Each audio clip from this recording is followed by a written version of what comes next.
business is on the line, because if you make a mistake on the paperwork down the road, or if there's a penalty, or they figure out that you didn't pay enough duty, then you're gonna be responsible for that.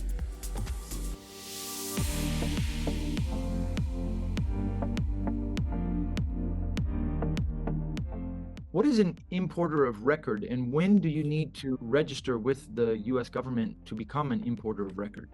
The importer of record is the entity that has the responsibility of the goods for the final destination into the United States.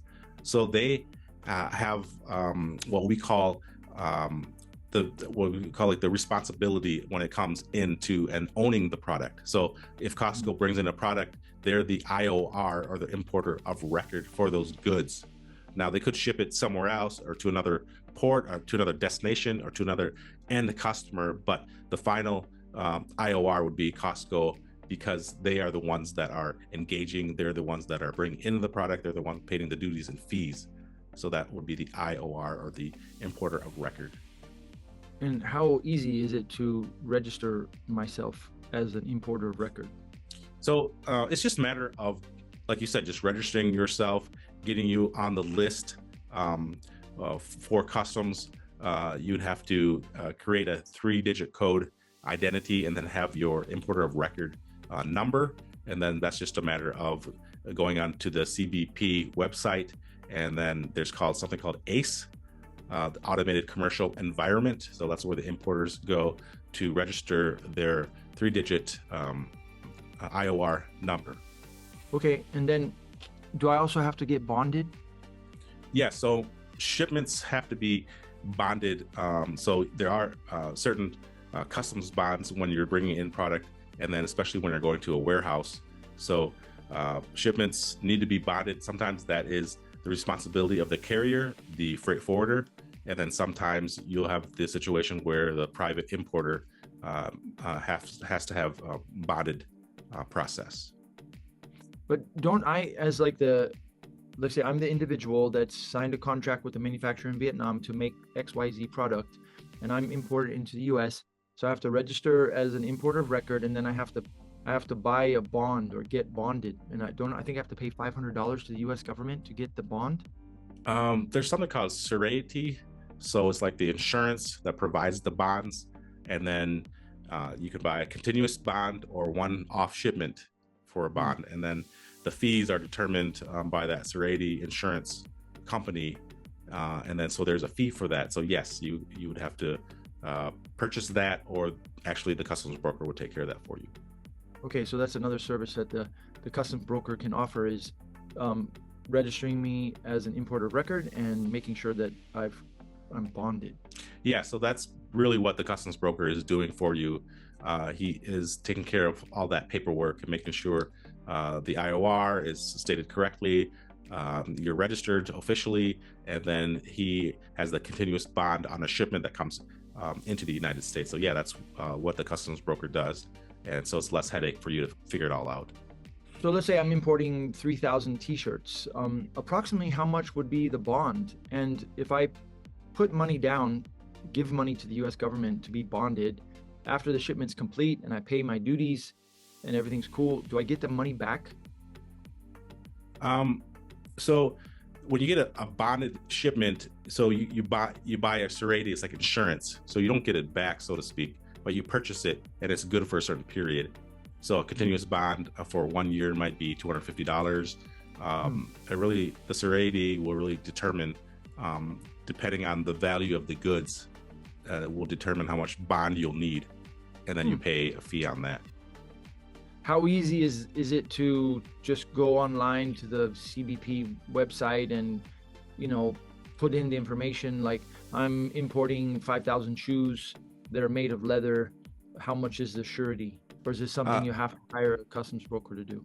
Surety you can get through the third party, like insurance company. So you could go to their website, and they might ask you what's the value of the goods, and then you punch in your numbers, and then they will, calculate how much you'll need a bond to cover your shipment, and then they can sell you a certain amount, maybe a few hundred US dollars for the year, and then you'd get a certain bond requirement, and then you should be able to import your product. So technically, if you're an importer by yourself, you don't need a customs broker. If you believe in, you think you can figure it out, you can do the paperwork, you've done this before, yeah, then you don't really need a customs broker. You might be all right, but then again, your business is on the line, because if you make a mistake on the paperwork down the road, if there's a penalty, or they figure out that you didn't pay enough duty, then you're be responsible for that.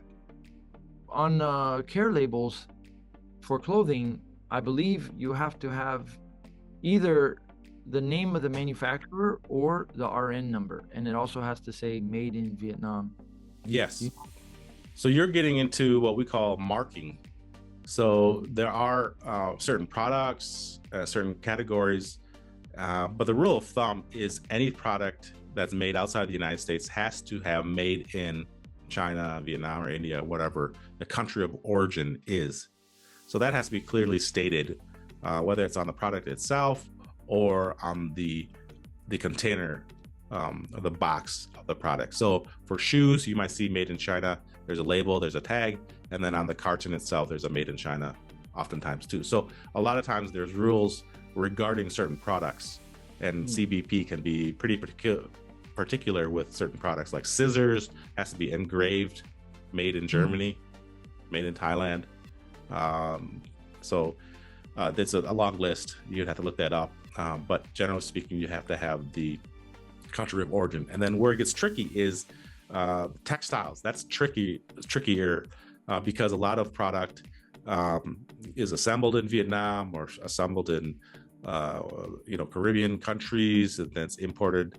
And then the amount of fabric, like 65% polyester and 35% cotton. So that gets more confusing. And then, basically the rule of thumb again is like the product, wherever the country undergoes product transformation. So even though the material may be coming from Egyptian cotton going to Vietnam, maybe it's dyed there and it's maybe assembled there and then it's sent to South Korea to be finished and then sent to the United States. So there's lots of steps that you have to decide where that transformation occurred. Okay, so let's say that I've already approved samples, I've signed a contract with a factory in Vietnam, and they're producing, and I need to get ready to receive the goods in the US. So how do I go about finding a customs broker or a freight forwarding company? How does that work? So you can Google the freight forwarder, and depending on the freight forwarding company, they might have an in-house customs broker that would help you clear customs. So that would probably be the easiest way, and you can inquire with them, whoever you decide. And then, for example, if it's going to the port of Long Beach, you can find the freight forwarding company and then ask them, do you have a customs broker that would be able to clear customs? If they say they don't, then you could ask them for suggestions, or just Google and find a customs brokerage that would be willing to work with you one-on-one. Right. So really the best thing to do is Google search for freight forwarding companies in the area where your warehouse is, and then just double check with the freight forwarder that they have customs brokering services, and then negotiate one price for the whole shipment from Vietnam into the US, cleared customs, delivered to your warehouse. Yes. Right.